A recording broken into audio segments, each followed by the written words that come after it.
The famous village of Gevrey-Chambertin is the largest wine-producing commune in the Côte d'Or, its name recognized the world over, sitting south of the village of Fisson and north of Mory-Saint-Denis.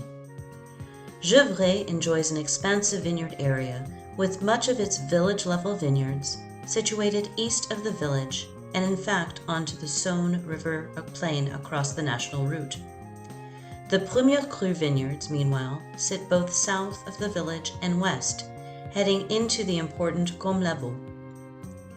Heading south from the village center, we first encounter the Grand Cru of Mazy-Chambertin and Ruchot-Chambertin. Sitting lower on the slope, Mazy's gradient is relatively flat, and the vines are cooled by its open exposure to the Gaume.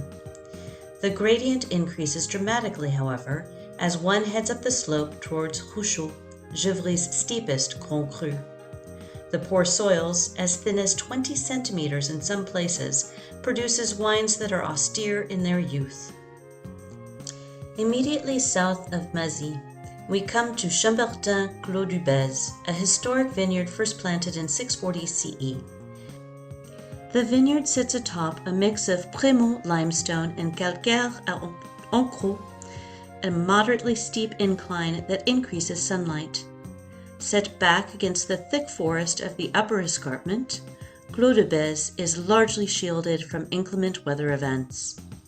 Downslope and across the Route du Grand Vin, we encounter two other Grand Crus, Chapelle-Chambertin and the tiny Griot-Chambertin. Both vineyards are atop an old quarry, and their topsoils, considerably deeper than Clos du Bez, are the result of human activity. The wines of these Grand Crus tend towards the lighter, more finessed expression of Pinot Noir.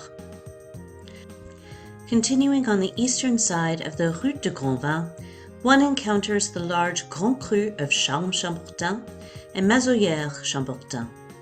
As has been the custom for over a century, growers in Mazoyères-Chambertin may release their wines as Charmes-Chambertin, and many do, resulting in little Mazoyères in the market. The terrain here is relatively flat, with a gentle sloping eastern aspect. The soils are of moderate depth and boast a high concentration of iron, especially in the northern Charmes vineyard. Heading south to Mazoyères, the topsoil is comprised of more alluvial deposits of shale and gravel. Back up the slope is Latricière-Chambertin, the furthest south of Gevrey Grand Cru. The thin, stony topsoil is largely the result of an alluvial deposit from the nearby Côme Grisard, a proximity which contributes cold air and higher likelihood of inclement weather events such as hail. For good reason, it is considered inferior to its famous northern neighbor, the village's namesake Grand Cru Chambertin. Such was the fame of this historic vineyard that the village of Gevrey affixed it to its name in 1847, a move that would be replicated throughout the Côte d'Or. In the main, Chambertin is largely flat, with thin topsoils not unlike those of Clos du Bez. A cautionary note, however, when purchasing a bottle of this rarefied wine, many of Chambertin's owners consistently underperform. When competently made, however, the wines of Chambertin are powerful and rich and may age well for decades.